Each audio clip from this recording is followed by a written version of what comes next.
Mga kababayan, mga kawok, mga batang Pilipino at mga OFW na lumalaban sa malayong lupain. Ako si Alan ng #WalkWithLan, ang inyong tagapagsalaysay ng mga kwentong hindi fairy tale, kundi mga totoong kwento ng kapangyarihan at kasinungalingan.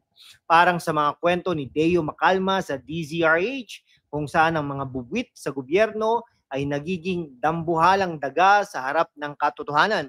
Ngayon isasalaysay ko sa inyo ang kwento ni Auntie Claire. Oo, si Claire Castro, ang Undersecretary ng Presidential Communications na parang isang reyna sa palasyo ni Marcos Jr. Ngunit linampaso ng simpleng tanong, bakit di ka pwedeng tanungin? Isipin nyo mga kabataan, parang sa isang comics, si Auntie Claire ang superhero ng propaganda na biglang natumba sa isang slap ng katotohanan. Mula kay Saldico, wag kang pikon. Ante, bakit takot ka sa tanong? Ito'y hindi lamang chismis, kundi isang satire na salaysay ng korupsyon sa flood control, DPWH at kung paano ang katotohanan ay unang dinudurog sa gitna ng kasinungalingan. Manatili kayo dahil ito'y kwentong puno ng katatawanan, katotohanan at aral para sa ating lahat. At bago tayo magsimula mag-subscribe na kayo sa channel na ito, #WalkWithLan, para hindi kayo mawala sa susunod na kwento.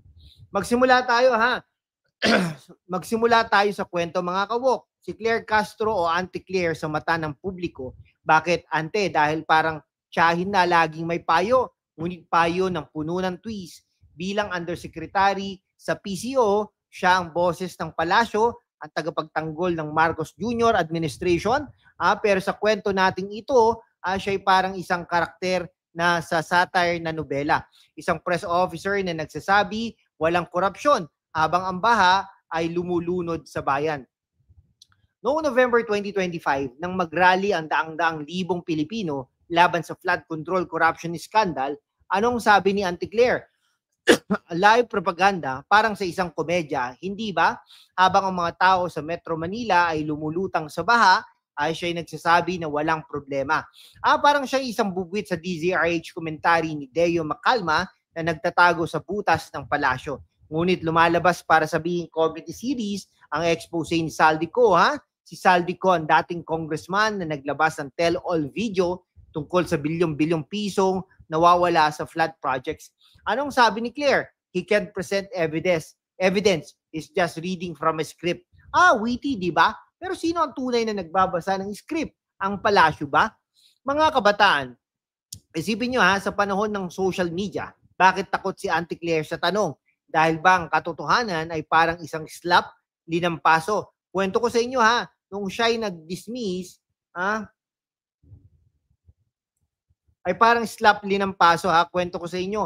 Nung siya ay na-dismiss ng claims bilang propaganda, parang fairy tale kung saan ang reyna ay nagsasabi, mirror, mirror, walang korupsyon, pero ang salamin ay sumagot, may rally sa labas. Ante, engaging ba? Ito'y hindi lamang info, kundi aral. Ang katotohanan ay hindi natatakpan ng press release. Ngayon, lumalim tayo sa kwento. Mga OFW na nasa UAE o Canada na iniisip ang pamilya sa Pilipinas na nababaha na. No? Si Saldico, ang dating ako Bicol representative na nag-resign, naglabas ng 3-part expose. Ano ang laman? Bilyong-bilyong pisong nawawala sa flood control projects sa DPWH. Ayon sa report, si Ko ay nagsasabi ng mga tiwaling transaksyon. At ano ang tugon ni Claire Castro? Possibly used by power seekers. Parang satire sketch. Si Auntie Claire na parang detective sa wrong side na sinasabing si Ko ang puppet habang ang tunay na puppets ay nasa palasyo. Tingnan natin ang historyhan. Noong September 2025, sinabi ni Claire na walang ginawa si Duterte sa korupsyon sa DPWH. Witty reversal, di ba? Habang si VP Sara Duterte ay binatikos niya bilang worst than smell of animals. Para si Deo Macalma, si special na balita, isang blind item. Sino ang undersec na nagsasabi ng propaganda habang ang bayan ay lumulubog? Ano ba sagot yan, Auntie Claire? In-depth tayo mga kaibigan. Based on fact checks, hindi niya sinabi na AI generated ang video ni Ko. pero dismiss ito bilang walang ebidensya. Pero mga kababayan, ang rally ng hundreds of thousands, yan ang ebidensya. Parang isang adventure kung saan ang bayani, si Ko ay binato ng comedy. Label, ngunit ang audience, tayo ay tumatawa sa irony. Bakit di ka pwedeng tanungin, ante? Dahil ba ang sagot ay magiging slap sa mukha ng admin? Patuloy ang kwento, mga kabataan na nag-scroll sa TikTok Si Claire Castro na nag-break silence tungkol sa rumors na siya ay magiging Justice Secretary. Sabi niya, hindi ako qualified. Self-aware ba o takot sa mas malalim na tanong? No August 2025, may fake video na AI generated kung saan mock siya ng foreign officials. Pero fact check, fake. Pero ang totoong fake ay ang denial ng corruption. Sa legal issues, noong March 2025, sa interview niya sa ANC, tinalakay ang arrest ni ex-President Rodrigo Roa Duterte. Sabi niya, role ng gobyerno ay justice. Pero justice ba para sa flood victims o justice para sa palace aids? Kwento para sa mga OFWs Isipin nyo, habang kayo nagpapakahirap sa Japan o UK, ang pera nyo sa taxes ay nawawala sa flood projects na hindi gumagana. Parang fairy tale, no? Ni Hansel at Gretel. Ngunit ang bahay ay gawa sa propaganda at si Auntie Claire ang watch na nagsasabi, walang problema. Base sa Gulf News at Inquirer, ang scandal ay nag-trigger ng rallies at si Marcos ay nagsabi na hindi niya gustong sagutin. Pero tayo mga kabok, tayo ang magtatanong. Ngayon, mga kababayan, shoutout sa inyo sa mga nasa Pilipinas na lumalaban sa baha at traffic. Kayong mga kabataan sa Maynila at probinsya, kayo ang susunod na henerasyon. Sa United States, mga OFW sa California at New York, salamat sa inyong remittances na nagpapalakas ng ating ekonomiya. Sa Canada, Australia, United Kingdom, Germany, Japan, Hong Kong, United Arab Emirates at Italy, mga kawok na malayo pero malapit ang puso sa bayan. Kayo ang inspirasyon. Mga kabataan at OFWs, ito'y para sa inyo. Huwag na kayong maging pikon sa katotohanan. Mga kawok, mag-subscribe na kayo sa #WalkWithLan, hit that bell para sa notifications, sumali sa YouTube membership para sa exclusive content at mas malalim na kwento.